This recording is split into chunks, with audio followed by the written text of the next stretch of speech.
देवियों और सज्जनों नमस्कार। आज की इस खुशनुमा सुहावनी सुबह में आप सबों का तहे दिल से मैं स्वागत करता हूं। मैं श्री निरंजन वर्मा जी से दरख्वास्त करूंगा कि वो राजीव दीक्षित को मंच पर ले आएं।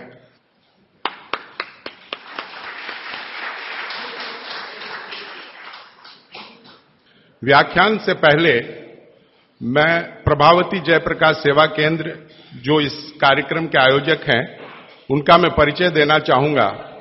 यह एक ऐसी संस्था है जो पिछले 25 वर्षों से तमिलनाडु के सुदूर गांवों से आर्थिक रूप से निहायत गरीब और दुर्भाग्य से जो पोलियो ग्रसित भी हैं ऐसे 200 बच्चों का वहां लालन पालन, पढ़ाई लिखाई, उनकी चिकित्सा, उनका खान पान, उनका कपड़ा सब कुछ मुहैया कराया जाता है। और यह करीब 35 किलोमीटर दूर यहां से गुड़वांचरी गांव में स्थित है। आपको जब भी मौका मिले कृपया वहां जाएं और देखें कितना बड़ा मानवीय कार्य वहां हो रहा है।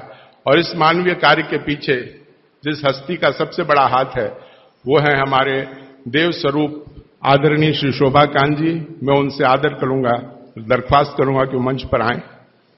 अब मैं मुखातिब हो रहा हूं श्री राजीव भाई की ओर।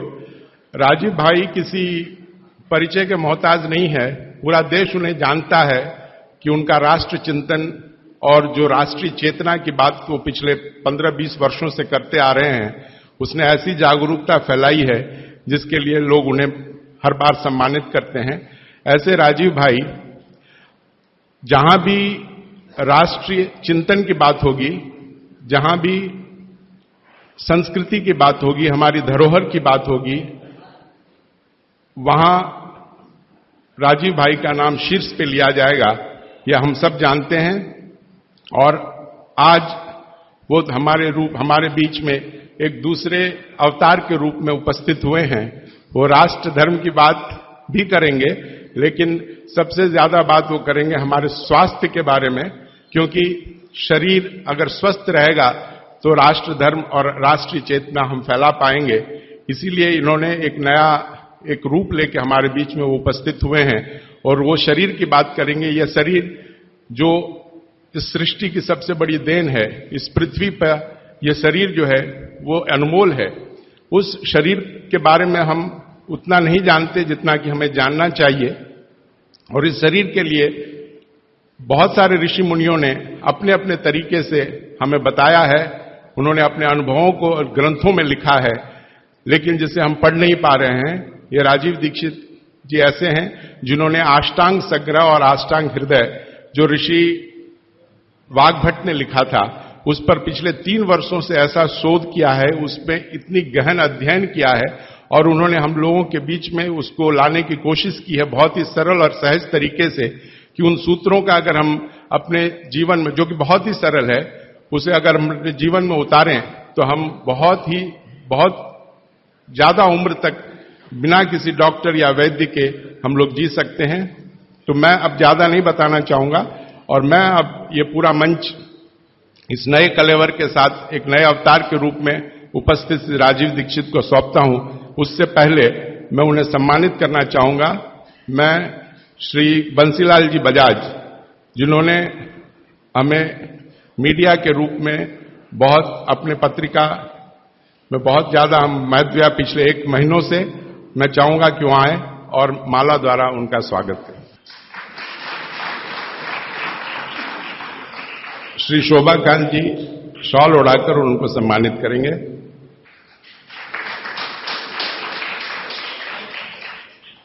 अब पूरा मंच राजीव दीक्षित को समर्पित है और मैं चाहूंगा कि अपने मोबाइल फोन्स को या तो स्विच ऑफ कर लें या फिर उसे साइलेंट मोड में डाल दें, क्योंकि स्वास्थ्य के लिए या स्वस्थ होने के लिए यह हमारा पहला चरण होगा।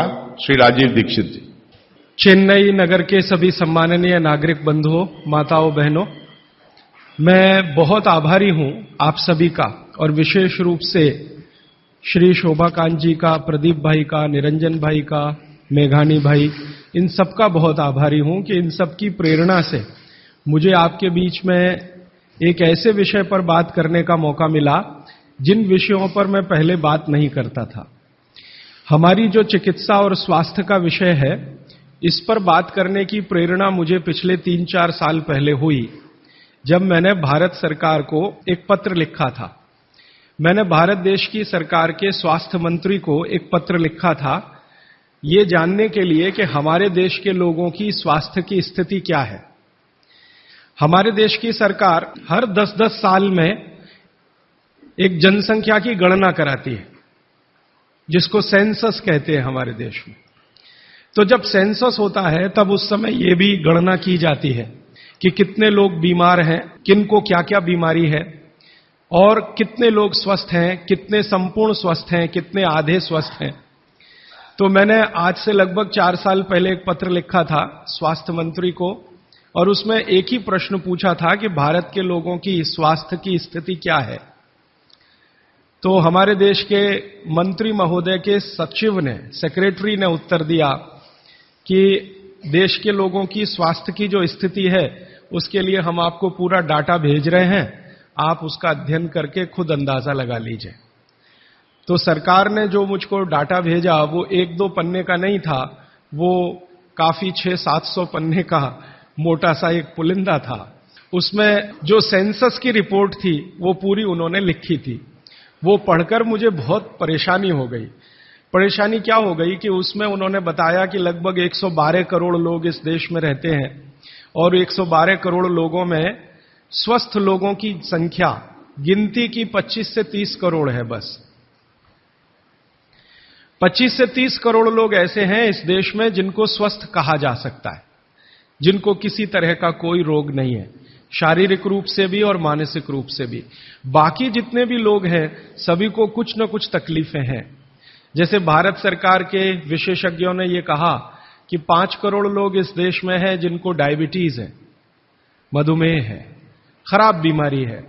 दुनिया के ज्यादातर डॉक्टर कहते हैं कि ये जल्दी ठीक नहीं होने वाली बीमारी है, और ये 5 करोड़ लोगों को हो गई है। और विशेषज्ञ ये कहते हैं उस रिपोर्ट में कि अगर यही गति और रफ्तार से डायबिटीज बढ़ती गई तो अगले 2014 तक लगभग 10 से 12 करोड़ लोगों को ये होगी। फिर उस रिपोर्ट में उन्होंने कहा है कि 12 से 13 करोड़ लोग ऐसे हैं जिनको लंग्स इन्फेक्शन की भिन्न भिन्न बीमारियां हैं, जैसे दमा है, अस्थमा है, सांस फूलती है, ब्रोंकियल अस्थमा है, ट्यूबरकुलोसिस है, ऐसे 12-13 करोड़ लोग। फिर वो विशेषज्ञों की रिपोर्ट कहती है कि भारत में लगभग 15-16 करोड़ लोग हैं जिनको घुटनों का दर्द, कमर का दर्द, कंधे का दर्द, हड्डियों का दर्द, जिसको आप संधिवात कहते हैं सरल भाषा में, ये हड्डियों के जोड़ों के दर्द की बीमारियां हैं।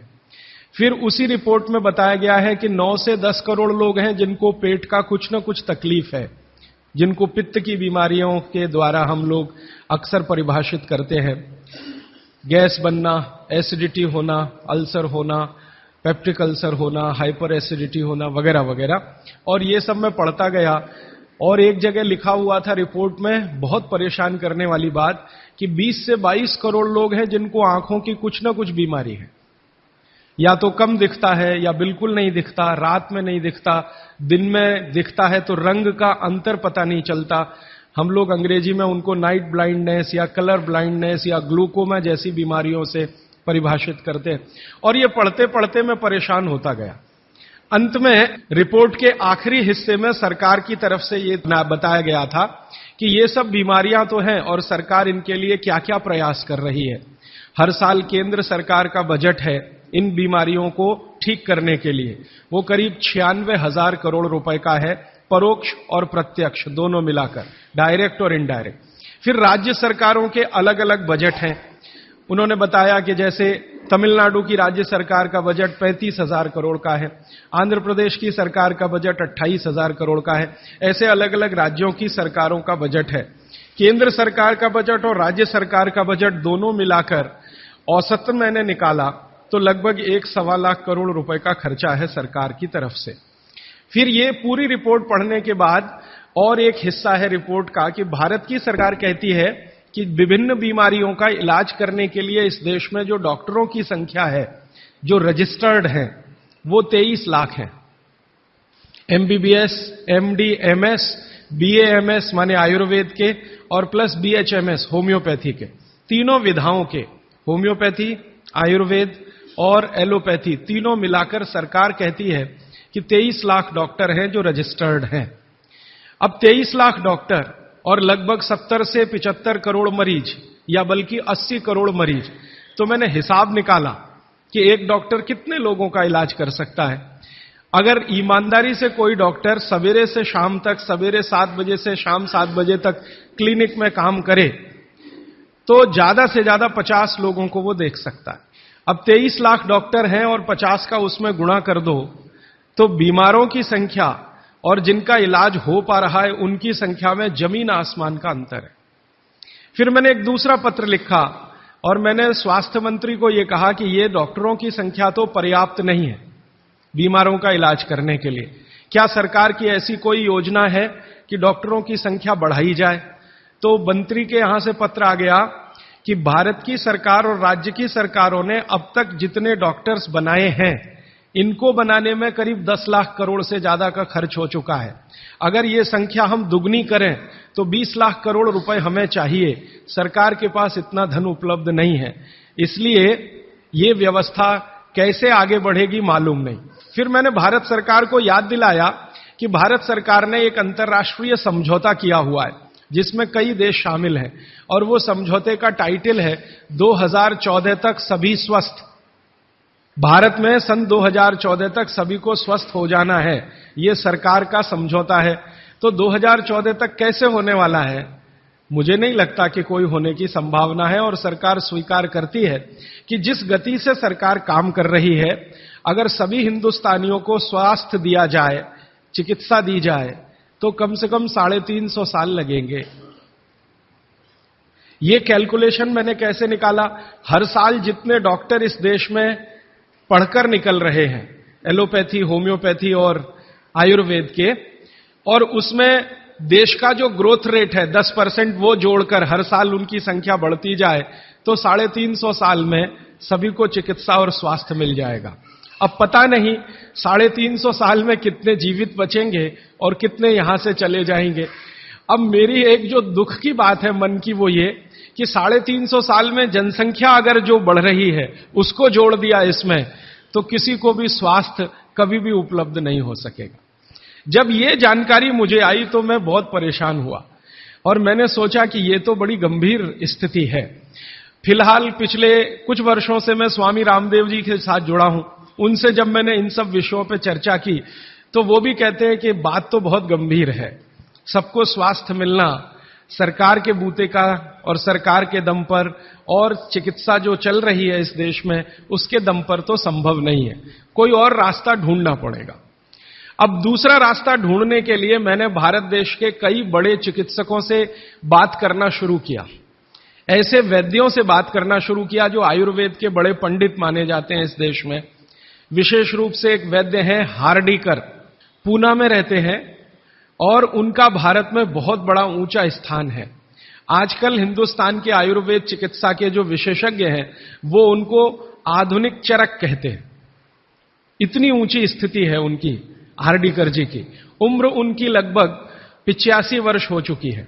मैंने हार्डीकर जी से कहा कि भारत की चिकित्सा की जो स्थिति है वो ये है, सरकार कहती है, आप क्या मानते हैं? तो उन्होंने कहा कि भारत में किसी को भी सरकार के भरोसे चिकित्सा कभी नहीं मिल सकती। अगर कोई व्यक्ति चाहे तो अपनी चिकित्सा स्वयं करे तभी रास्ता खुलेगा और कोई रास्ता नहीं। हार्डीकर जी ने एक दिन मुझे कहा कि तुम जानते हो 200 साल पहले हिंदुस्तान में लोग बीमार नहीं थे इतने। तो मैंने कहा आप कैसे कहते हैं? उन्होंने कहा स्टैटिस्टिक्स देख लो, आंकड़े देख लो। तो 200 साल पहले के भारत के लोगों के चिकित्सा और स्वास्थ्य के आंकड़े मैंने इकट्ठे किए जो अंग्रेजों की सरकार के द्वारा तैयार किए गए थे, क्योंकि उस समय भारत में अंग्रेजों की सरकार चलती थी। तो मुझे हैरानी हुई कि आज जितने बीमार हैं और उस समय जितने बीमार थे, आज जितनी जनसंख्या है और 200 साल पहले जितनी जनसंख्या है, वो सब बातों को ध्यान में रखते हुए मैं अगर आपको सरल भाषा में कहूं कि अगर आज 100% लोग बीमार हैं तो 200 साल पहले मुश्किल से 8 या 10% लोग ही बीमार थे। अब वो 8 से 10% लोगों की चिकित्सा के लिए अंग्रेजों ने एलोपैथी व्यवस्था यहां शुरू की थी, जो शायद पर्याप्त रही होगी क्योंकि बीमारों की संख्या बहुत कम थी। आज बीमारों की संख्या हमारी कुल संख्या की 70 से 80% हो गई है और ये चिकित्सा लगभग फेल हो गई है। पिछले 60 वर्षों में आजादी के बाद आप सब जानते हैं, सरकार भी मानती है इस बात को कि जितना विकास हुआ है एलोपैथी चिकित्सा का, जितने डॉक्टर बढ़े हैं, जितनी दवाएं बढ़ी हैं, जितने हॉस्पिटल्स बढ़े हैं, जितनी सुविधाएं बढ़ी हैं, उतनी बीमारियां कई गुना गति से बढ़ गई। अब न हॉस्पिटल पर्याप्त हैं न डॉक्टर पर्याप्त हैं। आप अक्सर आए दिन अखबारों में समाचार पढ़ते होंगे, टीवी पर देखते होंगे कि लोगों को बिना इलाज के मर जाना पड़ता है, बिना दवा के मर जाना पड़ता है, हॉस्पिटल के बाहर बेचारे पड़े रहते हैं और डॉक्टर कहते हैं कि उनके ऊपर काम का इतना बोझा है कि वो सभी पेशेंट को अटेंड नहीं कर सकते। ये दोनों तरफ की बातें समझने के बाद मुझे वैद्य हार्डीकर जी की बात समझ में आई कि सब लोग अपनी चिकित्सा करने लगे तो रास्ता खुलता है सभी के स्वस्थ होने का। तो मैंने एक दिन हार्डीकर जी को पूछा कि क्या यह संभव है कि हर आदमी अपनी चिकित्सा खुद कर ले, तो डॉक्टर की क्या जरूरत है? तो उन्होंने कहा है कि डॉक्टर क्या करता है, डॉक्टर क्या करता है, आपसे कुछ बातें पूछेगा, आपको भूख लगती है कि नहीं, प्यास लगती है कि नहीं, नींद आती है कि नहीं, खाना अच्छा लग रहा है कि नहीं, वगैरह वगैरह, और ये सब आप उसको बताएंगे। ये सब बताने के बाद वो अपना कंक्लूजन आपको बताएगा कि आपको फलाना रोग हुआ है या आपको ऐसी तकलीफ हुई है। मतलब क्या है, डॉक्टर ने जो कुछ बताया आपके कहने पर, वो कोई भगवान तो नहीं है, ऐसा डॉक्टर तो कहीं नहीं है कि जो आप कुछ भी ना कहो और बता दे कि आपको ऐसा है। शायद 250-300 साल पहले रहे होंगे ऐसे कुछ चिकित्सक जो नाड़ी देखते ही बात करते थे कि आपने 10 दिन पहले ये खाया। हार्डीकर जी ने मुझे बताया कि ऐसे वैद्य रहे हैं इस देश में जो 1 मिनट आपकी नाड़ी पकड़ लें तो बता देंगे कि कल क्या खाया, 2 दिन पहले क्या खाया, 4 दिन पहले क्या खाया, 10 दिन पहले क्या खाया। अब ऐसे लोगों की कमी बहुत है इस देश में, संख्या भी कम है। तो हार्डीकर जी ने मुझे कहा कि आप जो बताते हैं डॉक्टर उस पर से अपना तय करता है, लेकिन उसमें भी वो पक्का नहीं होता। एलोपैथी चिकित्सा में तो सिद्धांत ही है trial and error, trial and error, trial and error, माने कोशिश करो और गलतियां करो, कोशिश करो और गलतियां करो, कोशिश करो, माने तीर चलाओ, लगे तो ठीक, नहीं तो तुक्का। ये बात हार्डीकर जी के मुंह से सुनी तो मुझे लगा कि वो आयुर्वेद चिकित्सक हैं, शायद इसलिए ऐसा बोलते होंगे। फिर मैंने ये बात कंफर्म करने के लिए एलोपैथी के कई बड़े डॉक्टरों से बात की, बहुत बड़े बड़े डॉक्टरों से बात की, दिल्ली में, मुंबई में। वो कहते हैं कि देखो बात तो सही है लेकिन हम इसको जाहिर में नहीं कह सकते, माने आप जैसे लोगों के सामने नहीं कह सकते कि हम सब ट्रायल एंड एरर पे काम करते हैं, हम सब तीर चलाते हैं, लग जाए तो ठीक है नहीं तो तुक्का है। माने आपका जो इलाज किया जाता है वो एक कुछ एजम्पशंस के आधार पर है, कंफर्म कुछ भी नहीं है उसमें। काम कर गया तो ठीक है, नहीं तो आप तो मर ही जाएंगे। डॉक्टर कहेगा मैंने तो बहुत कोशिश की, अब मैं क्या कर सकता हूं, और आप चुपचाप अपने पेशेंट की डेड बॉडी लेके वहां से चले आएंगे। मैं आपको एक बहुत गंभीर बात कहना चाहता हूं। हिंदुस्तान के एलोपैथी चिकित्सा के शीर्षस्थ डॉक्टर जो इस देश में हैं, उनकी एक संस्था है, वो संस्था की एक कॉन्फ्रेंस में मैं चला गया था गलती से। एक डॉक्टर मुझे पकड़ के ले गया था, मेरा जाने का तो कोई अधिकार नहीं था लेकिन डॉक्टर ले गया था। वो कहता था कि तुम सुनना बस बैठ के, हम बात क्या करते हैं, कुछ बोलना नहीं, कुछ कहना नहीं, रिएक्ट नहीं करना, बस सुनना, हम देखो क्या बातें करते हैं। तो उस कॉन्फ्रेंस में 3 दिन में बैठा रहा दिल्ली में। जो बातें होती हैं वो आपको सुना दी जाएं तो आप किसी भी एलोपैथी चिकित्सक के पास नहीं जाएंगे। वो बिल्कुल इस तरह से बातें करते हैं जैसे कोई कसाई बकरे को काटने से पहले बात करता है। ऐसी स्थिति इस देश में आ गई है। फिर 3 दिन सुनने के बाद मैं परेशान हो गया, तो मैंने वो डॉक्टर से कहा मैं जाना चाहता हूं। उसने कहा अब तुम समझ गए हम लोग क्या हैं। तो मैंने कहा ये आपने मुझे समझाया क्यों? तो उन्होंने कहा तुम एक काम कर सकते हो जो हम नहीं कर सकते, कि ये बातें दूसरों को समझा दो। ऐसी स्थिति है। उसमें जो सबसे गंभीर बात हुई थी वो मैं आपको एक वाक्य में कहना चाहता हूं। वो ये कहते थे, सभी डॉक्टर एक दूसरे से सहमत होते हुए, कि 250 वर्षों में एलोपैथी चिकित्सा ने एक ही काम किया है, दर्द से लड़ने का, बस, इसके अलावा कुछ नहीं। 250 वर्षों में एलोपैथी चिकित्सा ने एक ही रिसर्च किया है, एक ही काम किया है, एक ही शोध किया है, वो दर्द से लड़ने का। इसके आगे कुछ नहीं है। और ये बात मैं बहुत घंटों घंटों सोचता रहा, तब जाकर मुझे मन में प्रेरणा हुई कि मुझे तो भारत के लोगों को कुछ और बताने की जरूरत है। तब मैंने हार्डीकर जी को पूछा कि अब मेरे समझ में आया, आप बताइए क्या करना चाहिए। तो उनका देखो, आयुर्वेद एक ऐसी चिकित्सा पद्धति है जिसमें महान महान लोगों ने, चरक ऋषि, सुश्रुत ऋषि, बागभट्ट ऋषि, निघंटु ऋषि, पाराशर ऋषि, ये सब महान महान लोगों ने एक बात कॉमन कही है, और वो ये कही है कि जो व्यक्ति मरीज होता है वो सबसे अच्छा डॉक्टर हो सकता है। इसको आप गंभीरता से मनन करते रहिए। ये बात चरक ने भी कही है, सुश्रुत ने भी कही है, बागभट्ट ने कही है, निघंटु ने कही है, पाराशर ने कही है कि जो रोगी होता है वो सबसे अच्छा डॉक्टर हो सकता है, क्योंकि उसको अपने दुख और तकलीफ का जितनी गहराई से महसूस हो सकता है वो किसी भी डॉक्टर को नहीं होता।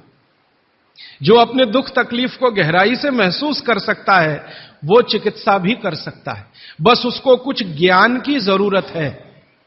और कुछ ज्ञान, ज्यादा नहीं, थोड़ा सा ज्ञान अगर उसके जीवन में है तो वो कहते हैं कि वो हर तरह की बीमारी से लड़ सकता है और दूसरों को मदद कर सकता है। उनके इस वाक्य से मुझे बहुत प्रेरणा हुई कि जो रोगी है वो सबसे अच्छा चिकित्सक हो सकता है। और आयुर्वेद के जितने बड़े पंडित हैं वो भी मानते हैं इस बात को। वो ये कहते हैं कि आयुर्वेद का 85% हिस्सा, ये बात मैं आप सबको बहुत विनम्रता पूर्वक लेकिन गंभीरता से कह रहा हूं, इसको आप कभी भूलिएगा मत। आपके जीवन के स्वास्थ्य और चिकित्सा का 85% हिस्सा इतना सरल और आसान है कि आप स्वयं उसे कर सकते हैं। मात्र 15% हिस्सा ऐसा है जिसमें आपको किसी विशेषज्ञ की मदद की जरूरत पड़ सकती है। मात्र 15%। अगर परसेंटेज में बात किया जाए तो आप जानते हैं 33% पर आदमी पास हो जाता है, और उसके ऊपर सेकंड डिवीजन, थर्ड डिवीजन, और 60 पे तो फर्स्ट डिवीजन होती है, 75% पे तो डिस्टिंक्शन आ जाती है। मैं 85% की बात कर रहा हूं। 85%, 85% चिकित्सा और स्वास्थ्य का हिस्सा ऐसा है जो आप स्वयं अपने जीवन में कर सकते हैं बिना किसी विशेषज्ञ की मदद के। बस 15% हिस्सा है जिसमें किसी विशेषज्ञ की जरूरत है। और आपको मैं एक आगे की बात कहता हूं कि ये जो 15% हिस्सा है आपकी जिंदगी का जिसमें आपको विशेषज्ञ की जरूरत पड़ती है, ये हिस्से में सबसे कम बीमारियां हैं। सबसे कम बीमारियां, माने जहां आपको विशेषज्ञ की आवश्यकता पड़े आपके जीवन में, वो बीमारियों की संख्या सबसे कम है। और जहां विशेषज्ञ की जरूरत नहीं है आपको अपने जीवन में, वो बीमारियां सबसे ज्यादा है। इसका माने कि हम 85% तो डॉक्टर हो ही सकते हैं। कंक्लूजन इस बात का यह है। अब आप अगर 85% से और बेहतर डॉक्टर होना चाहते हैं तो बागभट्ट ऋषि कहते हैं कि अपने शरीर को थोड़ा जान लीजिए, बस। और वो दूसरी महत्व की बात कहते हैं कि अपने भोजन को पहचान लीजिए।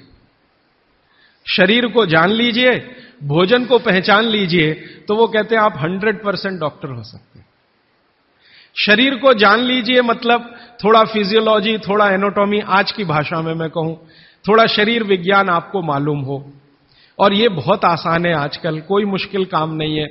भारत सरकार ने विभिन्न तरह की छोटी छोटी पुस्तकें छपा रखी हैं जो बच्चों को पढ़ाई जाती हैं। एनसीईआरटी के सिलेबस में अब तो ये आ गया है।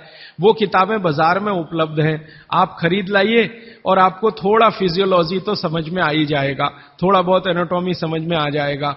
शरीर के क्या क्या अंग हैं, अंगों के क्या क्या उपांग हैं, हृदय है तो कहां है, लीवर है तो कहां है, किडनी है तो कहां है, लीवर का किडनी से क्या संबंध है, किडनी का हृदय से क्या संबंध है, आपस के उनके इंटर रिलेशनशिप है।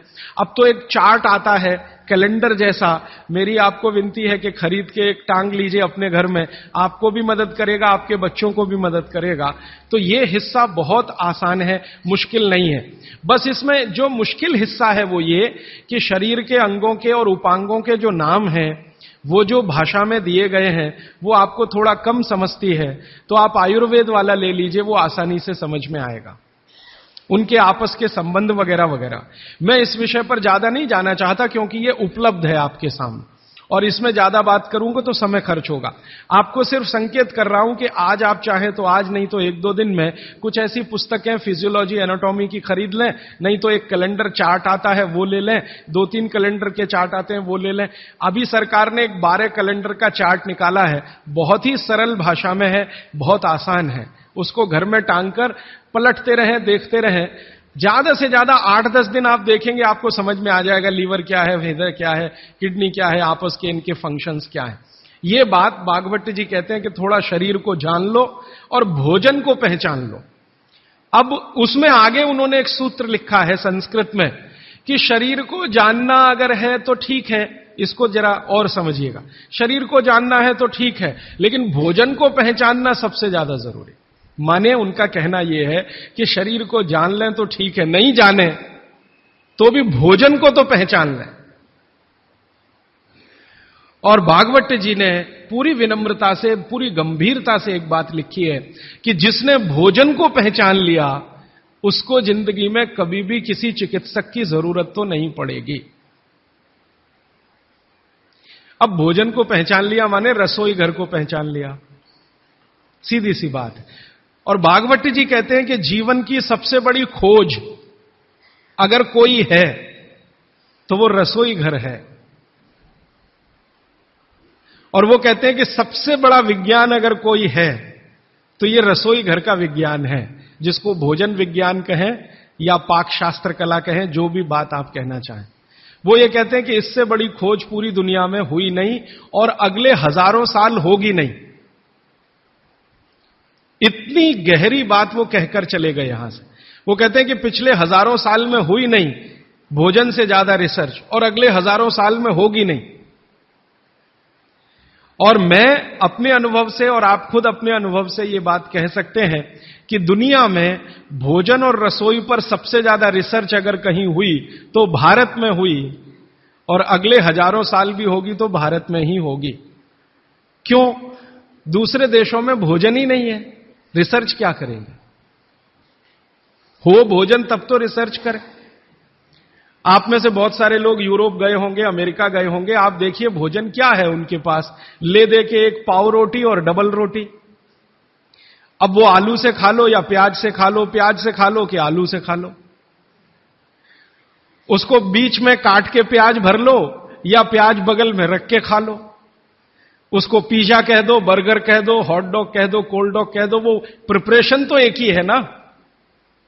और वो प्रिपरेशन है मैदे का, मैदे को सड़ाकर बनाया हुआ। इसके अलावा उनके पास कुछ है नहीं जिसको फूड स्टफ कहा जाए, माने सॉलिड भोजन, मुख्य भोजन कहा जाए, वो उनके पास एक ही है, पाव रोटी डबल रोटी। उसको वो मछली से भी खा सकते हैं, गाय के मांस से भी खा सकते हैं, बकरे के मांस से भी खा सकते हैं, या वगैरह वगैरह कहीं से कुछ भीख में मिल गया, दाल चावल वगैरह, तो उसके साथ खा सकते हैं, वो सब भीख में मिला हुआ है, उनके यहां कुछ होता है नहीं। मैं आपको एक छोटी सी जानकारी देना चाहता हूं। एक बार एक विदेशी व्यक्ति से मेरा झगड़ा हो गया, एक जर्मनी का व्यक्ति था, उससे झगड़ा हो गया। झगड़ा कुछ इस बात का था कि भारत महान है कि जर्मनी महान है। ये जर्मनी के लोगों को आप जानते हैं, थोड़ा शॉविनिज्म बहुत है, खराब शब्द है शॉविनिज्म, लेकिन मैं इस्तेमाल कर रहा हूं। वो कहते हैं हम श्रेष्ठ हैं, दुनिया में हमसे बड़ा कोई नहीं, हम सर्वश्रेष्ठ हैं वगैरह वगैरह। हिटलर भी यही कहता था। तो उसकी महानता की हवा निकालने के लिए मैंने उससे कुछ सवाल कर लिए, तो परेशान हो गया, लेकिन जर्मनी की असलियत सामने आ गई। मैंने उसको पूछा तुम्हारे देश में क्या होता है? गन्ना होता है, गन्ना, शुगर केन? तो उसने कहा नहीं होता। आम होता है? आम नहीं होता। केला होता है? नहीं होता। चीकू होता है? नहीं होता। संतरा होता है? नहीं होता। मौसम्मी होती है? नहीं होती। वो बहुत परेशान हो गया, तो कहने लगा देखिए मिस्टर राजीव दीक्षित, कोई भी मीठी चीज मेरे देश में नहीं होती। अब बात आगे करिए। कोई भी मीठी चीज मेरे देश में नहीं होती। एक वाक्य में उसने खत्म कर दिया। फिर मैंने कहा अच्छा चलो मीठी चीज नहीं, कड़वी चीज पूछते हैं। मेथी होती है? मेथी? मेथी तो मीठी नहीं है, तो मेथी होती है? उसने कहा नहीं होती। पालक होता है? नहीं होता। चुकंदर होता है? नहीं होता। फिर थोड़ी देर में परेशान हो गया, कहने लगा हरे पत्ते की कोई चीज मेरे देश में नहीं होती। तो मैंने कहा फिर होता क्या है? तो उसने कहा दो ही चीजें हैं, एक तो आलू होता है और एक प्याज होती है। तो आलू को प्याज में मिला के खा लो या प्याज को आलू में मिला के खा लो, और कुछ नहीं होता। फिर मैंने उसको गिनाना शुरू किया कि देखो भारत में क्या क्या होता है, मीठी चीजों में क्या क्या होता है, खट्टी चीजों में क्या क्या होता है, तीखी चीजों में क्या क्या होता है, कसैली या कड़वी चीजें क्या क्या हैं। 6 रस है ना, षड रस की बात कही जाती है। 6 रस में मैंने गिनाना शुरू किया तो वो कहता है कि यार इसमें तो एक एनसाइक्लोपीडिया लिख जाएगा। मैंने कहा यस, भारत में इतना ही होता है। और मैंने उसको जब ये कहा कि ये हर गांव में होता है, तब तो वो बहुत परेशान हो गया। मैंने कहा हर गांव में होता है, 7,32,000 गांव हैं, हर गांव में ये सब होता है। माने किसी गांव को दूसरे पर निर्भर रहने की जरूरत नहीं है, नमक को छोड़कर। तब उसने कहा कि सच में इंडिया इज ग्रेट। ये ग्रेटनेस है अपने देश की। हमको अगर ये समझ में आती है तो भागवत जी की बातें हमको बहुत अच्छे से समझ में आएंगी। मैं भागवत जी के बारे में 1-2 जानकारी और देकर विषय पर आना चाहता हूं, ये भूमिका के रूप में कह रहा हूं। भागवत जी भारत देश के उन महान ऋषियों में गिने जाते हैं जिन्होंने चरक से भी ज्यादा काम किया। ये बात को बहुत ध्यान से आप सुनिएगा, लेकिन मैं विनम्रतापूर्वक कह रहा हूं। अब तक हमने बार बार चरक का नाम सुना है, चरक चरक चरक। भागवत जी चरक के शिष्य थे और चरक ने जितने साल काम किया उससे 1.5 गुना ज्यादा काम भागवत जी का है। चरक जी के जाने के बाद चरक ने जो सूत्र लिखे हैं, जो उनकी खोज है, रिसर्च है, चरक संहिता जो पूरा का पूरा शास्त्र है, उसके एक एक सूत्र को प्रमाणित करने का काम भागवत जी ने किया। प्रमाणित करने का मतलब ऑब्जर्वेशन करना, फिर जैसा रिजल्ट है वैसा ही प्राप्त करना। जैसे चरक ऋषि ने कहा ये खाने से ये होता है, मान लो उन्होंने एक स्टेटमेंट कर दिया कि ये वस्तु खाने से ये होता है। भागवत जी ने उसको प्रमाणित करने में 25 साल लगा दिए, 20 साल लगा दिए, 30 साल लगा दिए, और जब तक देख नहीं लिया तब तक उसको लोगों को कहने लायक नहीं माना। हमारे आयुर्वेद चिकित्सा शास्त्र के जो विशेषज्ञ हैं वो ये मानते हैं कि चरक जो थे महापंडित थे, बहुत ऊंचे स्थान के व्यक्ति थे, लेकिन भागवत जी थे वो साधारण आदमियों के चिकित्सक थे।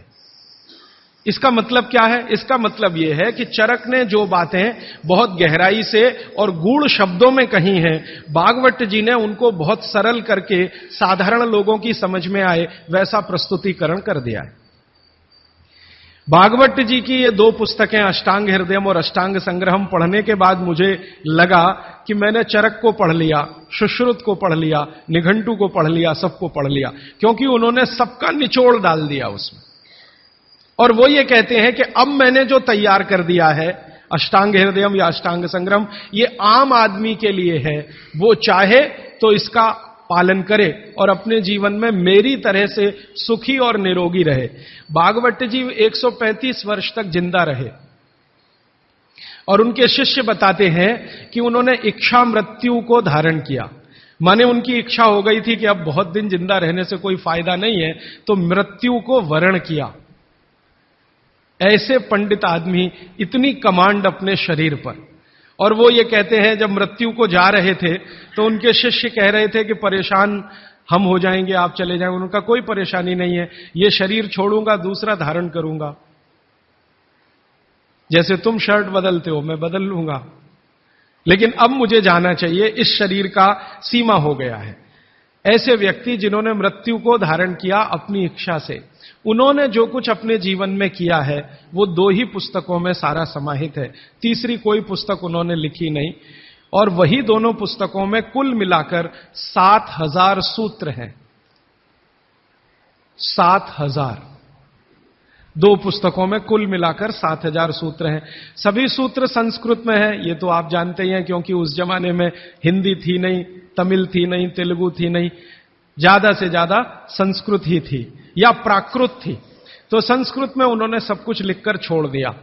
वही सूत्र मैं पिछले कई वर्षों से पढ़ता रहा, 4-5 वर्षों से तो बहुत ज्यादा पढ़ रहा हूं। जब से मुझे मन में ये बात आई, पढ़ता रहा। और हमारा जो अभियान है, जो पूरे देश में हम चलाते हैं स्वदेशी के लिए, उससे ये बहुत गहराई से जुड़ा है। क्योंकि हमारे अभियान में अब तक हम ये बात करते थे ना कि घर में पेप्सी कोला, कोका कोला मत लाओ क्योंकि विदेशी पेय है। फिर मैं ये भी कहता था ये पीने लायक नहीं है, टॉयलेट क्लीनर है। बहुत साल पहले मैं बोल के गया था चेन्नई में। अब सरकार ने भी मान लिया है कि टॉयलेट क्लीनर है और वैज्ञानिकों ने सिद्ध कर दिया है कि टॉयलेट क्लीनर है। तो ये बातें हम स्वदेशी अभियान में जोड़कर चलते थे। जब मुझे पता चला कि इसी स्वदेशी अभियान का एक बड़ा हिस्सा है, पेप्सी कोका कोला भारत से धन लूटकर अमेरिका ले जा रहा है, ऐसे एलोपैथी चिकित्सा की दवाएं बनाकर कंपनियां उससे भी ज्यादा लूट कर ले जा रहे। एक अमेरिकन कंपनी है, उसका नाम है प्रॉक्टर एंड गैम्बल। उसकी बैलेंस शीट मैंने देखी तो उनका मुनाफे का प्रतिशत 20,000 है, माने 20,000% प्रॉफिट कमा रहे हैं वो भारत में। पेप्सी कोका कोला तो 1000% पे काम कर रहे हैं, प्रॉक्टर एंड गैम्बल 20,000% पे काम कर रहा है। एक अमेरिकन कंपनी है एली लिली, उनका प्रॉफिट परसेंटेज 35,000 है, 35,000% मुनाफा कमा रहे हैं वो भारत में।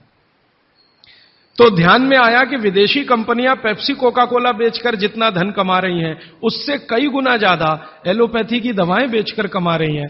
और उस धन को कमाने में भारत के चिकित्सक उनकी थोड़ी मदद कर रहे हैं, क्योंकि वो उन्हीं दवाओं का प्रिस्क्रिप्शन लिख रहे हैं जो ये कंपनियां बेच रही हैं। मैंने बहुत सारे चिकित्सकों से यह पूछने का लगातार प्रयास किया है कि आप इसी कंपनी की दवाएं क्यों लिखते हैं। मान लो एक चिकित्सक है, बहुत पैसे वाला है, प्रॉक्टर एंड गैम्बल की ही दवाएं लिखता है। बंबई में मैंने ये ज्यादा काम किया। और एक है वो एली लिली की ही लिखता है, एक है सेंडोज की ही लिखता है, एक सीबागाइगी की ही लिखता है। तो पता चला कि उनका कमीशन फिक्स है।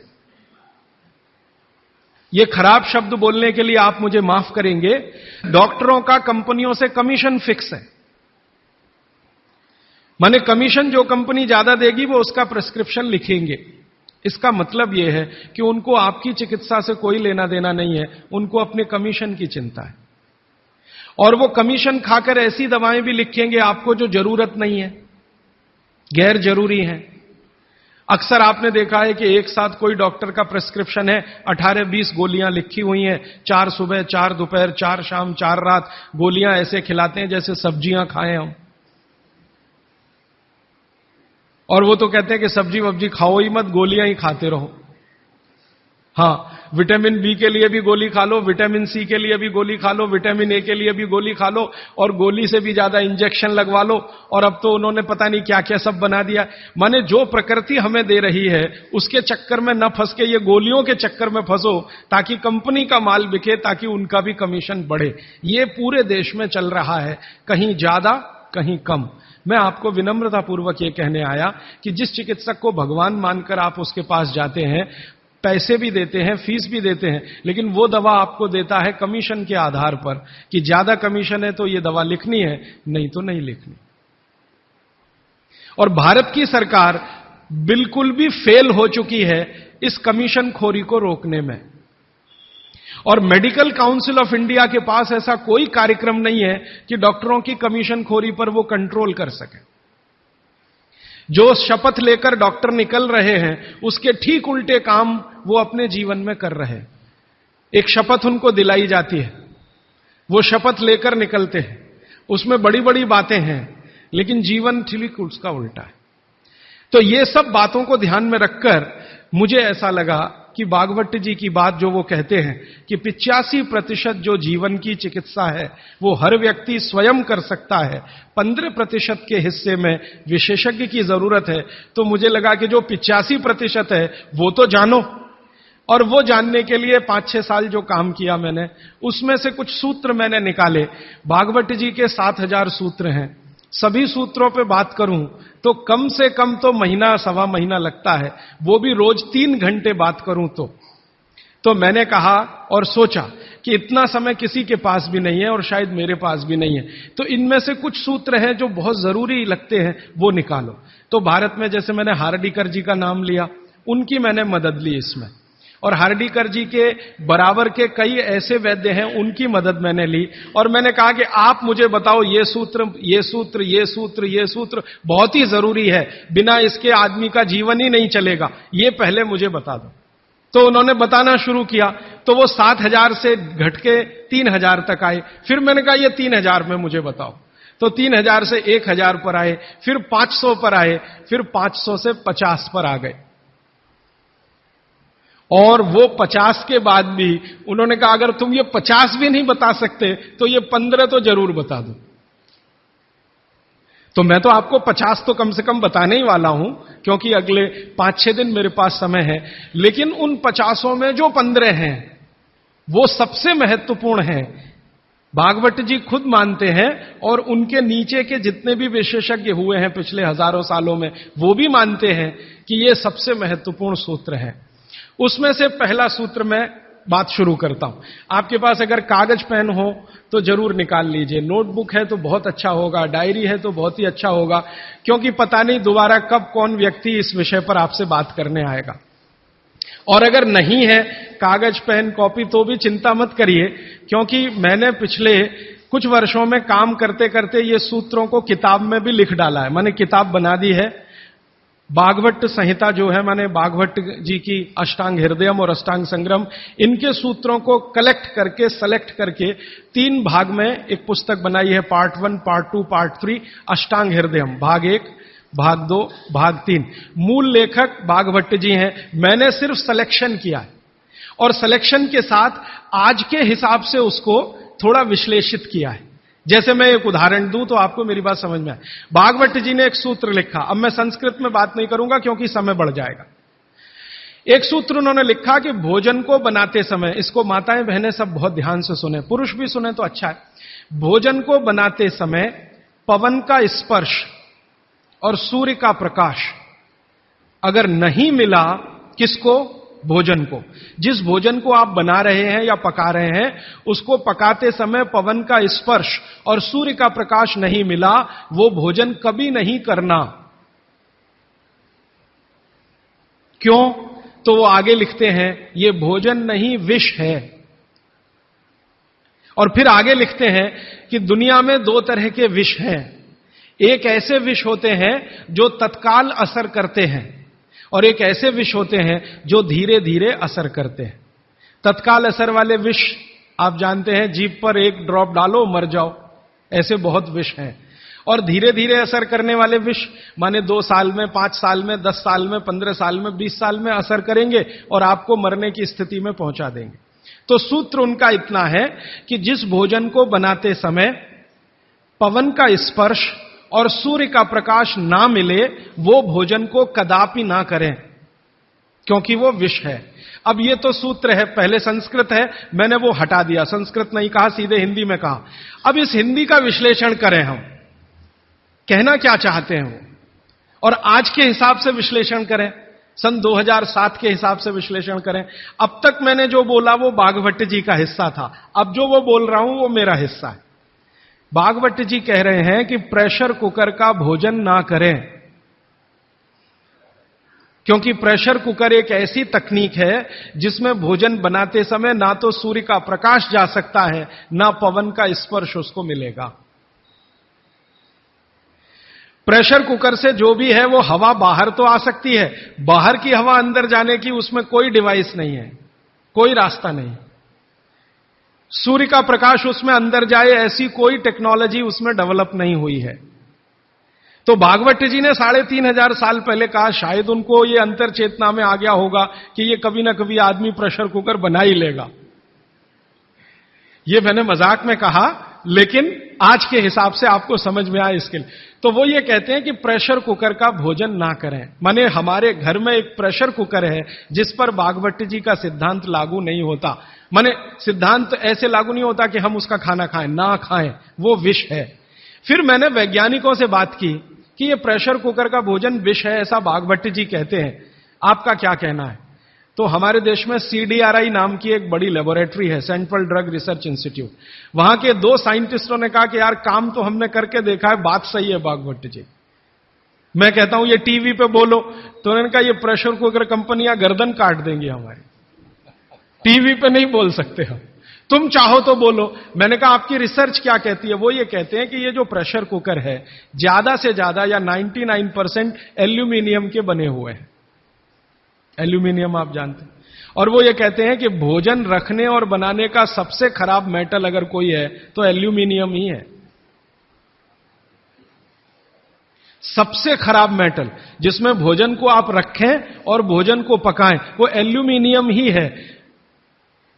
और दोनों वैज्ञानिक, वो कहते हैं नाम नहीं लेना हमारा इसलिए मैं नहीं ले रहा हूं, वो ये कहते हैं कि हमारा 18 साल का रिसर्च ये कहता है कि अगर इस एल्यूमिनियम के प्रेशर कुकर का खाना बार बार आप खाते जाओ तो गारंटी है कि आपको डायबिटीज तो हो ही जाएगा, अर्थराइटिस तो हो ही जाएगा, ब्रोंकाइटिस भी होने की पूरी संभावना है और सबसे ज्यादा टीबी होने की संभावना है। अस्थमा, टीबी, ये सब होने की संभावना। मैं पूछा आपने अब तक कितनी बीमारियों को डिटेक्ट किया? तो उन्होंने कहा 48 बीमारियों को हम डिटेक्ट कर चुके हैं जो प्रेशर कुकर के खाने से ही होती हैं। और ये दोनों रिसर्चर सबसे ज्यादा इन्होंने रिसर्च किया जेलों में। जेल है ना हमारी, वहां सभी कैदियों को एल्यूमिनियम के बर्तन में ही खाना मिलता है, आप जानते हैं। तो ये दोनों वैज्ञानिक लखनऊ के हैं। लखनऊ की जेल में, लखनऊ के आसपास की जेलों में इन्होंने बहुत काम किया। वो जेलों में जाते हैं और जो कैदी एल्यूमिनियम के बर्तनों में खाना खाते हैं उनके ऊपर उन्होंने बहुत काम किया। और उन्होंने कहा सबका जीवन कम होता है और जीवन की शक्ति कम होती है, प्रतिकारक शक्ति कम होती है और रोग बहुत जल्दी उनको आते हैं। बाद में मैंने एक छोटा सा काम इसमें ऐड किया। वो वैज्ञानिकों से रिपोर्ट लेने के बाद मैंने ये तय किया कि पता करो कि ये एल्यूमिनियम कब से आया, क्योंकि ये ज्यादा पुरानी चीज नहीं है। तो पता चला 100-125 साल पहले आया। 100-125 साल पहले अंग्रेजों की सरकार थी। अंग्रेजों की सरकार के वैज्ञानिकों ने एल्यूमिनियम को हिंदुस्तान में इंट्रोड्यूस कराया। और आपको सुनकर हैरानी होगी कि अंग्रेजों की सरकार का जो पहला नोटिफिकेशन आया एल्यूमिनियम के बर्तन बनाने का, वो जेल के कैदियों के लिए ही आया।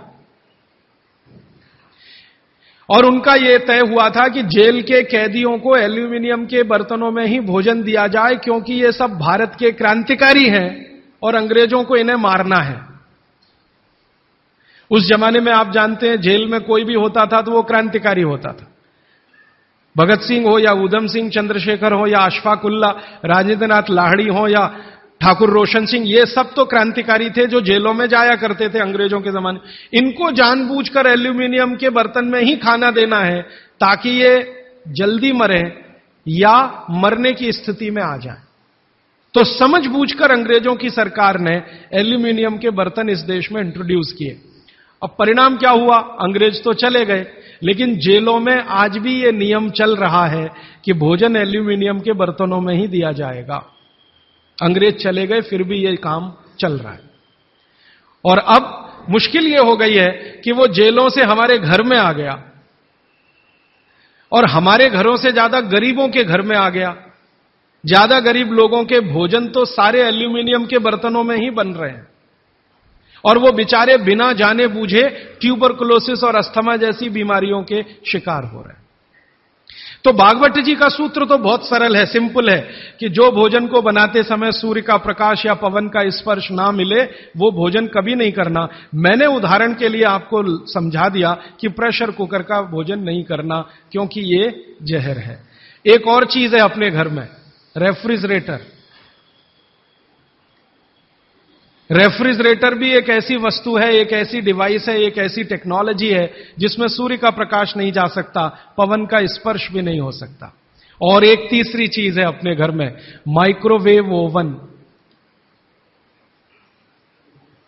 इसमें भी सूर्य का प्रकाश नहीं जा सकता, पवन का स्पर्श नहीं हो सकता। मतलब सीधा सा यह है कि आधुनिक तकनीकी से बनी हुई चीजें जो हमारे घरों में आई हैं पिछले 15-20 वर्षों में, भागवत जी के अनुसार इनमें रखा हुआ पकाया हुआ भोजन विष है, तो ना करें। नहीं तो क्या होगा? आप कहेंगे जी हम तो करेंगे, हम तो छोड़ नहीं सकते प्रेशर कुकर को, हम तो छोड़ नहीं सकते रेफ्रिजरेटर को, हम तो छोड़ नहीं सकते माइक्रोवेव ओवन को, क्योंकि इसमें भोजन से समय बचता है। मेरा बहुत सारी माताओं और बहनों से तर्क हुआ है, वो ये कहते हैं कुकर में खाना बनाने से समय बचता है। तो मैं उनसे पूछता हूं ठीक है समय बचता है, तो बचे हुए समय का क्या करती हैं?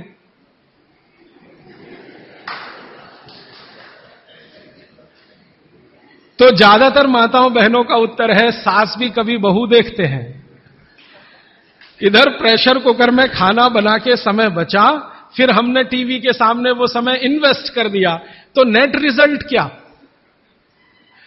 और फिर मैं जब उनको समझाता हूं कि ये जो आपने आधा घंटा या 1 घंटा समय बचाया भोजन पकाने में, ये आपका घंटों घंटों हॉस्पिटल में खराब कराएगा। तब 2 घंटे रोज के हिसाब से मान लो बचा लिया, और साल भर में आपने 700-800 घंटे बचा लिए, कल्पना करो। फिर एक दिन हॉस्पिटल में भर्ती हो गए और 2-4 महीने वहां निकल गया, नेट रिजल्ट क्या? वही 0 का 0। तो ये एक सूत्र है जिस पर मैं आपसे बात कर रहा हूं कि भोजन को बनाते समय, पकाते समय कोई ऐसी वस्तु जहां सूर्य का प्रकाश ना जाता हो, पवन का स्पर्श ना होता हो, वो ना करें। अब इसमें विश्लेषण की जरूरत है। भागवती जी तो लिख के चले गए, अब ये क्यों का जवाब हमें ढूंढना है, और इसमें जरूरत हो तो आधुनिक विज्ञान की मदद भी लेनी है। मॉडर्न साइंस ने कुछ लॉजिक डेवलप किए हैं, कुछ ऑब्जर्वेशंस उन्होंने दिए हैं, तो उनकी मदद से ये क्यों ना करें, क्या कारण है, यहां से अब बात मैं शुरू करता हूं। आधुनिक विज्ञान क्या कहता है प्रेशर कुकर के बारे में, ये जाने। प्रेशर कुकर एक ऐसी टेक्नोलॉजी है जो खाने को जल्दी पकाती है, ये है सीधा सा मतलब। अब खाने को जल्दी पकाने के लिए ये प्रेशर कुकर क्या करता है, जो भोजन आपने उसमें अंदर रखा है पकने के लिए उस पर, और जो पानी डाला है आपने भोजन पकाने के लिए उस पर अतिरिक्त दबाव डालता है। ये है प्रेशर। प्रेशर माने दबाव। तो अतिरिक्त दबाव डालने की टेक्नोलॉजी है प्रेशर कुकर। और ये अतिरिक्त दबाव कहां से आता है? प्रेशर कुकर में आपने दाल डाली, ऊपर से पानी डाला, थोड़ा हल्दी मसाले डालकर बंद करके रख दिया। अब उसमें वो एक सीटी लगा दी, वो सीटी लगाई, यही सबसे खतरनाक चीज है पूरे प्रेशर कुकर के। सीटी ना लगाएं तो आपका प्रेशर कुकर आपके लिए अच्छा है। सीटी लगाते ही क्या करता है, पानी गर्म होगा। आप जानते हैं पानी गर्म होने से वाष्पीकरण शुरू होता है, वेपराइजेशन शुरू होता है। तो पानी की वाष्प प्रेशर कुकर में चारों तरफ इकट्ठी हुई, वो वाष्प जो है ना, वो दबाव डालती है। किस पर? दाल पर, चावल पर, सब्जी पर। ये दबाव डाल के होता क्या है, दाल, एक कल्पना करिए, अरहर की दाल, थोड़ी देर के लिए कल्पना, अरहर की दाल के छोटे छोटे टुकड़े, एक दाल को तोड़कर 2 टुकड़े, जिसको द्विदल कहते हैं। जैन समाज के लोग तुरंत समझ में आ जाएंगे। द्विदल, चने की दाल, अरहर की दाल, ये सब द्विदल है। इसको तोड़कर आपने दाल बनाई है। अब ये दाल पानी में पड़ी है, नीचे से गर्म और ऊपर से भाप का दबाव, तो ये दाल जो है ना फट जाती है। फटना समझते हैं? वो दरकना शुरू हो जाता है। उसके अंदर के जो मॉलिक्यूल हैं, दाल के अंदर जो अणु हैं, वो अणु एक दूसरे को जो जकड़कर बैठे हुए हैं, ये पानी का प्रेशर उन अणुओं को तोड़ता है और दाल दरकना शुरू होती है। वो दाल दरक जाती है और पानी इतना गर्म होता है तो उबल जाती है, पकती नहीं है, उबलती है। पकना और उबलने में अंतर है। तो उबल जाती है और दरक जाती है। आप खोलते हैं, 5 मिनट बाद आपको लगता है दाल पक गई है। पक नहीं गई है, वो थोड़ी सॉफ्ट हो गई है, नरम हो गई है, क्योंकि नीचे से गर्मी पड़ी, ऊपर से प्रेशर पड़ा वाष्प का। वो पकी नहीं है, उबल गई है और उसका सॉफ्टनेस बढ़ गई है। तो आपने खा लिया तो आपने कहा पकी हुई दाल खा ली। माफ करिए, दाल पकी हुई नहीं है। फिर आप बोलेंगे जी पकी हुई दाल और इस दाल में क्या अंतर है? पकी हुई दाल का आयुर्वेद में एक सिद्धांत है। आयुर्वेद में वैसे सभी सिद्धांत हैं, उसमें से एक मैं आपसे बता रहा हूं। आयुर्वेद चिकित्सा यह कहती है कि जिस वस्तु को खेत में पकने में जितना ज्यादा समय लगता है, जिस वस्तु को पकने में खेत में जितना ज्यादा समय लगता है, भोजन रूप में पकने में भी उसको ज्यादा समय लगता है। अब अरहर की दाल की बात करें, आप में से थोड़ा भी गांव से जुड़ा हुआ कोई व्यक्ति होगा तो आप जानते हैं अरहर की दाल को खेत में पकने में कम से कम 7 से 8 महीने लगता है। कम से कम 7 से 8 महीना लगता है। क्यों? अरहर की दाल में जो कुछ भी है, जिसको आप न्यूट्रिएंट के रूप में जानते हैं, माइक्रो न्यूट्रिएंट के रूप में जानते हैं, सूक्ष्म पोषक तत्व के रूप में जानते हैं, वो मिट्टी से दाल तक आने में सबसे ज्यादा समय लगता है। ये जो मिट्टी है ना खेत की, ये माइक्रो न्यूट्रिएंट्स का खजाना है। खेत की मिट्टी में कैल्शियम है, खेत की मिट्टी में आयरन है, खेत की मिट्टी में सिलिकॉन है, कोबाल्ट है, जिप्टन है, जोरोन है, ये सब माइक्रो न्यूट्रिएंट्स खेत की मिट्टी में है। ये पौधे की जड़ में आते हैं, जड़ से तने में आते हैं, तने से फल में आते हैं। इस पूरी क्रिया में बहुत समय लगता है, तो इसलिए दाल को पकने में समय लगता है। तो आयुर्वेद यह कहता है कि जिस दाल को खेत में पकने में ज्यादा समय लगा, उसको घर में भी पकने में ज्यादा समय लगना चाहिए। क्यों? ये जो माइक्रो न्यूट्रिएंट्स धीरे धीरे एब्जॉर्ब हुए हैं दाल में, खींच कर आए हैं दाल में, इनको डिसॉल्व होने में भी धीरे धीरे ही समय लगेगा। आप दाल क्यों खाना चाहते हैं? आप दाल खाना चाहते हैं प्रोटीन के लिए। प्रोटीन कहां से आएगा? ये जो माइक्रो न्यूट्रिएंट्स का कलेक्शन दाल में इकट्ठा है, इनके टूट जाने पर, बिखर जाने पर, तो वो बिखरने और टूटने में उसको देरी लगने वाली है, क्योंकि आने में देरी लगी है। यह प्रकृति का सिद्धांत है, आयुर्वेद का नहीं कहना चाहिए, प्रकृति का सिद्धांत है। बच्चे को पेट के अंदर गर्भाशय में विकसित होने में समय लगता है। दुनिया में हर चीज को विकसित होने में समय लगता है, जल्दी कुछ नहीं होता। इसलिए दाल भी जल्दी नहीं पकती, बच्चा भी जल्दी नहीं होता। सभी चीजों में यह है, प्रकृति का नियम है। और प्रकृति का दूसरा नियम है कि जिन चीजों को पकने में, बड़ा होने में ज्यादा समय लगा है, उनको डिसॉल्व होने में भी ज्यादा समय लगेगा। और दाल जब डिसॉल्व होगी तब उसके प्रोटीन्स आपको मिलेंगे भोजन में। इसीलिए आप दाल खा रहे हैं, ताकि आपको प्रोटीन की कमी पूरी हो। कुछ विटामिन्स आपको चाहिए, कुछ प्रोटीन्स आपको चाहिए, कुछ और दूसरे अंश आपको चाहिए। तो आयुर्वेद का नियम बिल्कुल सीधा है कि दाल ज्यादा देर में पकी है तो घर में भी ज्यादा देर में पके। अब मेरे समझ में आया कि हमारे पुराने लोग जो बुजुर्ग थे वो कितने बड़े वैज्ञानिक थे। मैं एक बार जगन्नाथपुरी गया था, आप भी गए होंगे। तो वहां भगवान का प्रसाद बनाते हैं तो प्रेशर कुकर में नहीं बनाते, आप जानते हैं। हालांकि वो चाहें तो प्रेशर कुकर रख सकते हैं, क्योंकि जगन्नाथपुरी के मंदिर के पास करोड़ों रुपए की संपत्ति है। तो मैंने मंदिर के महंत को पूछा कि ये भगवान का प्रसाद, माने वहां दाल और चावल मिलता है प्रसाद के रूप में, वो मिट्टी की हांडी में क्यों बनाते हैं? आप में से जो भी गए हैं जगन्नाथपुरी, आप जानते हैं वो मिट्टी की हांडी में दाल मिलती है और मिट्टी की हांडी में चावल मिलता है, या खिचड़ी मिलती है, जो भी मिलता है प्रसाद के रूप में। तो मैंने महंत को पूछा कि आप ये मिट्टी की हांडी में ही क्यों बनाते हैं? तो उसने एक ही वाक्य कहा, मिट्टी पवित्र होती है। तो ठीक है, पवित्र होती है, ये हम सब जानते हैं। लेकिन वो जो नहीं कह पाया महंत, वो आपको मैं कहना चाहता हूं कि मिट्टी न सिर्फ पवित्र होती है, बल्कि मिट्टी सबसे ज्यादा वैज्ञानिक होती है। क्योंकि हमारा शरीर मिट्टी से बना है, मिट्टी में जो कुछ है वो शरीर में है, और शरीर में जो है वो मिट्टी में है। हम जब मरते हैं ना और शरीर को जला देते हैं तो 20 ग्राम मिट्टी में बदल जाता है पूरा शरीर। 70 किलो का शरीर, 80 किलो का शरीर मात्र 20 ग्राम मिट्टी में बदल जाता है, जिसको राख कहते हैं। और इस राख का मैंने विश्लेषण करवाया एक लेबोरेटरी में, तो उसमें कैल्शियम निकलता है, फास्फोरस निकलता है, आयरन निकलता है, जिंक निकलता है, सल्फर निकलता है, 18 माइक्रो न्यूट्रिएंट्स निकलते हैं मरे हुए आदमी की राख में। ये सब वही माइक्रो न्यूट्रिएंट्स हैं जो मिट्टी में है। इन्हीं 18 माइक्रो न्यूट्रिएंट से मिट्टी बनी है, यही 18 माइक्रो न्यूट्रिएंट शरीर में है जो मिट्टी में बदल जाता है। तो महंत का कहना कि मिट्टी पवित्र है, वो बहुत वैज्ञानिक स्टेटमेंट है। बस इतना ही है कि वो उसको एक्सप्लेन नहीं कर सकता। एक्सप्लेन क्यों नहीं कर सकता? आधुनिक विज्ञान उसने नहीं पढ़ा या उसको मालूम नहीं है। लेकिन आधुनिक विज्ञान का रिजल्ट मालूम है, पवित्रता। रिजल्ट उसे मालूम है, विश्लेषण नहीं मालूम। वो हमारे जैसे मूर्खों को मालूम है। मैं अपने को उस महंत की तुलना में मूर्ख मानता हूं। क्यों?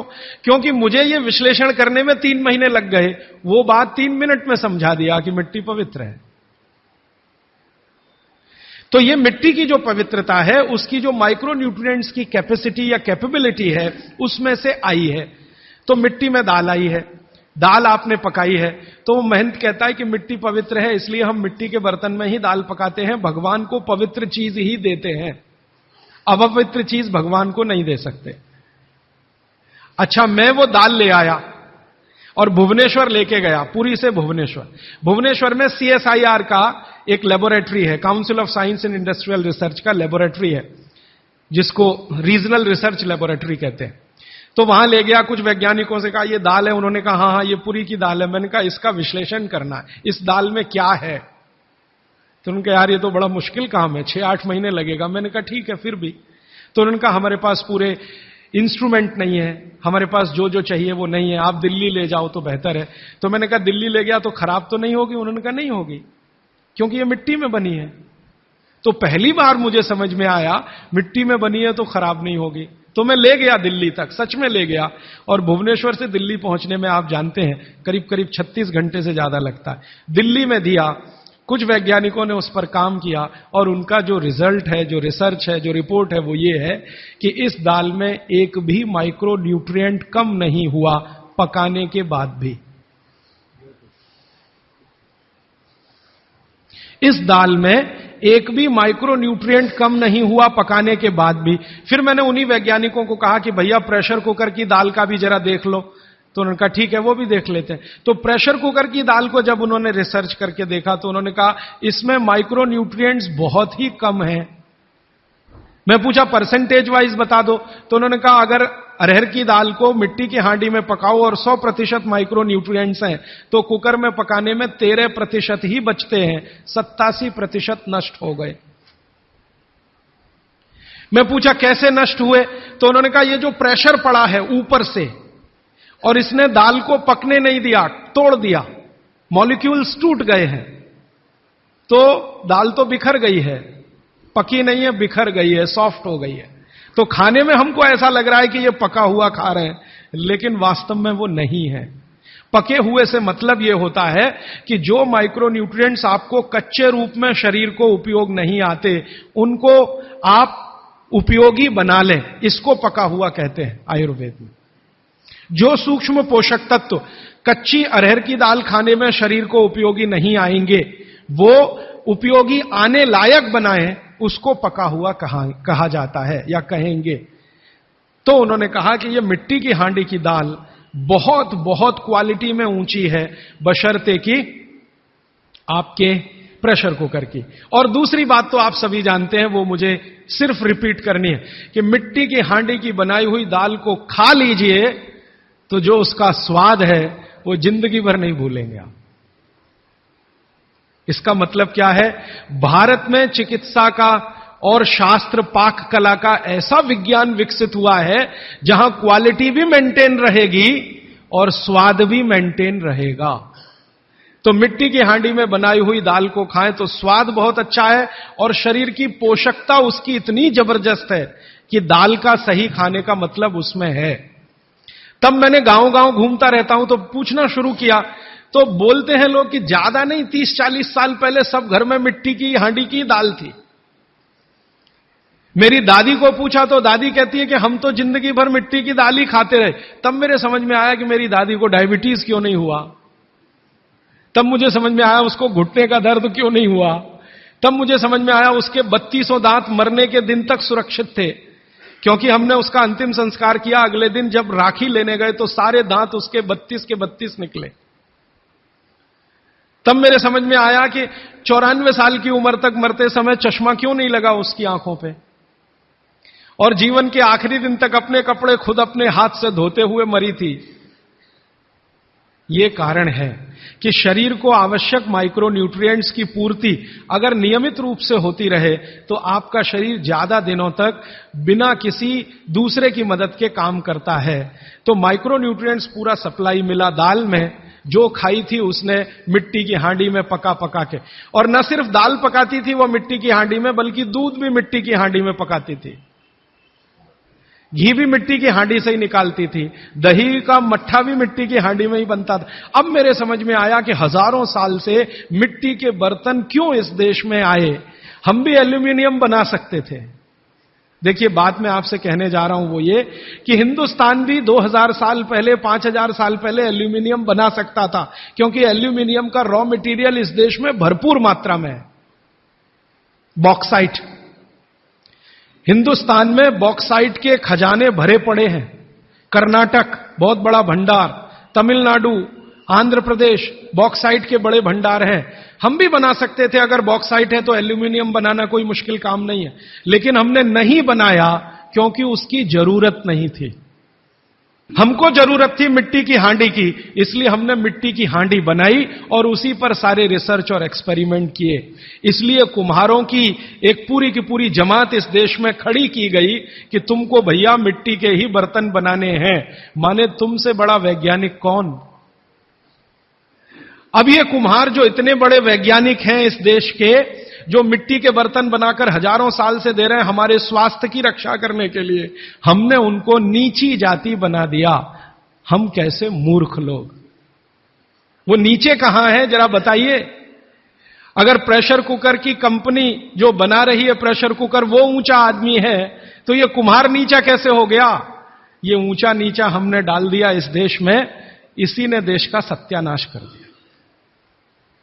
ये ऊंचा नीचा कुछ तो अंग्रेजों ने डाला, कुछ अंग्रेजों के पहले जो मुसलमान थे उन्होंने डाला, और कुछ अंग्रेज और मुसलमानों के जाने के बाद हम काले अंग्रेजों ने इसको ऐसा पक्का बना दिया कि कुम्हार इस देश में बैकवर्ड क्लास है।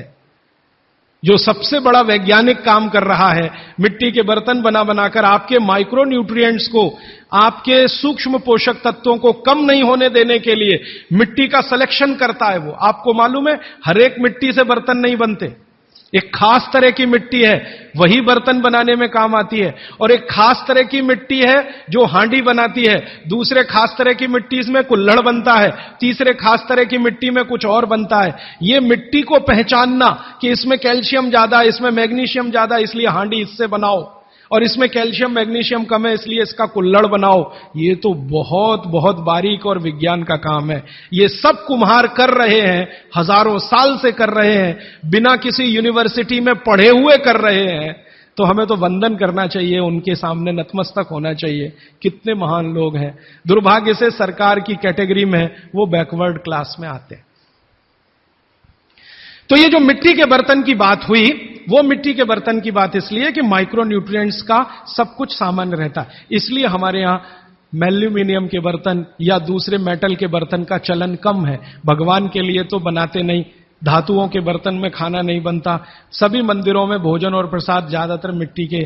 तो आप भी कर लीजिए ये काम, प्रेशर कुकर निकालिए, मिट्टी की हांडी ले आइए। तो आप कहेंगे जी दाल देर में पकेगी, सिद्धांत ही वही है दाल का, तो जो देर में खेत में पकी है वो देर में घर में भी पकेगी। तो आप बोलेंगे फिर टाइम मैनेजमेंट कैसे होगा? मैं आपको सरल बता देता हूं, दाल को हांडी में रख के चढ़ा दीजिए, बाकी सब काम करते रहिए, घंटे डेढ़ घंटे में पक जाएगी, उतार लीजिए, फिर खा लीजिए। घंटे डेढ़ घंटे में आपके झाड़ू पोछा, दूसरे बर्तन साफ करना, कपड़े साफ करना, या जो भी काम करना है, पढ़ना लिखना, बच्चों को पढ़ाना, वो करते रहिए, वो दाल पकती रहेगी। ये है भागवत जी का सूत्र कि ऐसा भोजन नहीं करना जो बनाते समय, पकाते समय सूर्य के प्रकाश से वंचित हो और पवन के स्पर्श से वंचित हो। यह तभी संभव है जब आप खुले बर्तन में खाना बनाएं तो पवन भी अंदर आए और सूर्य का प्रकाश की किरणें भी अंदर आए खुले बर्तन में, और वो खुला बर्तन सबसे अच्छा मिट्टी का हांडी। आप कहें जी मिट्टी की हांडी के बाद अगर कोई चीज है तो हमारे यहां एक मेटल बनता है जिसको आप लोग कहते हैं एलॉय है, कांसा। कांसा आपने सुना है, शायद देखा भी हो किसी के घर में। तो दूसरा सबसे अच्छा माना जाता है कांसा, तीसरा सबसे अच्छा माना जाता है पीतल। अब ये कांसे और पीतल में भी हमने काम कर लिया कि अरहर की दाल को कांसे के बर्तन में पकाएं तो उसके सिर्फ 3% माइक्रो न्यूट्रिएंट कम होते हैं, 97% मेंटेन रहते हैं। पीतल के भगोने में पकाएं तो 7% कम होते हैं, 93% बचे रहते हैं। लेकिन प्रेशर कुकर में बनाएं तो सिर्फ 7% बचते हैं, बाकी खत्म होते हैं। अब आप तय कर लीजिए, आपको लाइफ में क्वालिटी चाहिए तो आपको मिट्टी की हांडी की तरफ ही जाना पड़ेगा। क्वालिटी ऑफ लाइफ की अगर बात आप करेंगे, माने जो खा रहे हैं वो पूरे शरीर में पोषकता दे, ये लाइफ की क्वालिटी की बात आप करेंगे तो मिट्टी की हांडी की तरफ ही जाना पड़ेगा। माने भारत की तरफ वापस लौटना पड़ेगा इंडिया से। अभी हम हैं इंडिया में, जो बनाया अंग्रेजों ने या बना दिया अमरीकियों ने, इस इंडिया से निकल के भारत की यात्रा करनी पड़ेगी। और मैंने पिछले 1-2 वर्षों में ये बातें गांव-गांव में कहना शुरू किया है, तो इसका परिणाम पता है क्या, कि कुम्हारों की इज्जत बढ़ गई है गांव में। गांव वाले समझते हैं कि ये तो कोई बड़ा काम कर रहे हैं हमारे लिए। और मैं मानता हूं कि मेरे व्याख्यान की अगर कोई सार्थकता है तो वो ये कि कुम्हारों की इज्जत इतनी बढ़ जाए कि वो पंडितों के बराबर आ जाएं, क्योंकि वो किसी से नीचे नहीं है, क्योंकि वो किसी से छोटे नहीं है। भले वो मिट्टी के बर्तन बना रहे हैं, बहुत वैज्ञानिक काम वो कर रहे हैं। और मजे की बात कि वो हांडी बना के आपको 20-25 रुपए में ही दे रहे हैं, प्रेशर कुकर तो 250-300 रुपए का है। और सबसे मजे की बात कि ये हांडी जब खत्म होगी, माने इसकी लाइफ पूरी हो जाएगी, तो ये हांडी फिर मिट्टी में मिल जाएगी और फिर वही मिट्टी से हांडी बन जाएगी। दुनिया में ऐसी कोई वस्तु नहीं है। प्रेशर कुकर के बारे में तो नहीं कह सकते आप, बायोडिग्रेडेबल है। तो आप कोशिश करें अपने घर में थोड़ा परिवर्तन करें। अब मैं आखिरी बात जो आज की कह रहा हूं वो ये, मैंने पिछले 2 वर्षों में मैं होम्योपैथी की भी चिकित्सा करता हूं। तो बहुत सारे पेशेंट मुझे फोन करते हैं, राजीव भाई ये। तो मैंने कुछ पेशेंट को खास कर कहा कि देखो भैया, आपको मैं कोई दवा नहीं दूंगा। तो कहने लगे फिर बीमारी कैसे ठीक होगी? मैंने कहा एक ही काम करो, मिट्टी की दाल खाना शुरू करो, मिट्टी की हांडी में रखी हुई दाल खाना शुरू करो। चावल खाना है तो मिट्टी की हांडी का। कहने लगे राजीव भाई कौन करेगा ये सब? मैंने कहा आपकी बीवी करेगी या आप करोगे? अगर जिंदगी चाहिए तो झक मार के आप करोगे, नहीं तो अमेरिका जाओ, कनाडा जाओ, जर्मनी जाओ, लाखों रुपए खर्च करो, फिर भी झक मार के वापस आओ, डॉक्टर कहेगा इलाज नहीं। तो आप देख लो, तो जो गंभीर मरीज हैं वो आप जानते हैं वो कुछ भी करेंगे जो आप कहें। तो मेरे पास कुछ डायबिटीज के क्रोनिक पेशेंट हैं, बहुत क्रोनिक, जिनका यूनिट, शुगर यूनिट 480 के ऊपर है। ऐसे 100 से ज्यादा पेशेंट, कुछ गुजरात में है, कुछ राजस्थान में और कुछ बंबई में। मैंने उनको कहा ध्यान से मिट्टी का बर्तन ले आओ और शुरू करो। अब बर्तन लाने में तकलीफ हुई तो कुम्हार को ढूंढना पड़ा, तो लेकिन मिल गया। वो 8 से 9 महीना हो गया नियमित रूप से मिट्टी की दाल और मिट्टी का चावल, माने हांडी की दाल और हांडी का चावल, हांडी की खिचड़ी नियमित रूप से खा रहे हैं। और अब तो उन्होंने मिट्टी का तवा भी ले आया अपने घर में रोटी बनाने के लिए। बाजरी की रोटी बहुत अच्छी बनती है इस मिट्टी के तवे पे, तो रोटी भी उसी की खा रहे हैं। 8 महीने के बाद सबका शुगर टेस्ट किया है तो 480 यूनिट वाला अभी 180 यूनिट पे है, बिना किसी मेडिसिन के, बिना किसी इंजेक्शन के, बिना किसी टॉनिक के। और होम्योपैथी की कोई दवा नहीं दी मैंने उनको। कुछ लोगों को ज्यादा परेशान थे, दवा भी दो, उनको प्लेसिबो दे दिया। प्लेसिबो समझते हैं? खाली गोली, दवा नहीं डाली। तो पेशेंट को लग रहा है कि मैं दवा खा रहा हूं, दवा खा के अच्छा हो रहा हूं। मुझे मालूम है कि वो कोई दवा नहीं है, वो प्लेसिबो है, वो अच्छा हो रहा है उस मिट्टी की दाल खा के, मिट्टी का चावल खा के, मिट्टी की खिचड़ी खा के। रिजल्ट ये है। तब मैंने मान लिया कि बाघभट्ट सच में महान आदमी थे। वो एक सूत्र लिख गए कि आप ऐसा भोजन मत करो जिसमें सूर्य का प्रकाश ना जाए, पवन का स्पर्श ना हो। तो वो आपके लिए अमृत तत्व है, भोजन नहीं है, वो अमृत जैसा है। ये एक सूत्र पूरा होता है, 8:30 का समय हो गया है। आगे कल दूसरा सूत्र, तीसरा, ऐसे कर करके जो सबसे जरूरी 15 है वो पहले बताऊंगा और उसके आगे बढ़ता जाए। आभार, धन्यवाद।